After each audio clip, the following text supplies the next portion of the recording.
kilippii bareedaa eebbuudhaaf kennaa godhee kennee hin beektu jechuudha.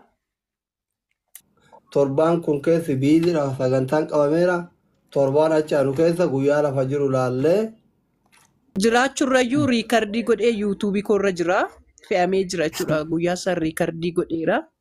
Teelegiraamidhaan si ergeera. Ani amma isuma dhugaasaa yoo dubbadhottanii gargaaramteettan fudhadhe malee akka addaan citeetti hin beeku saganticha amma tiiktookii kana liiviin galuu dhiiseera. Haalota eebbuu kootoo haala nagaarra hin jiru deebi'eetoo sis bilbilee adda hin baafanne isa dhiifaman siin jedha. Garuu bilbili gaafas riikardii godhee yuutuubii koorratti fe'eera gaafa. Ani rakkadhee daandii irratti kufuu wayya jechuutiin kiliippii isaa kana dabarsee dubartii kanaaf kennee jechuudha. Yuutuubii ishee irratti akka isheen feetee waan achirraa argamuun daa'ima ishee narviidhaan qabamtee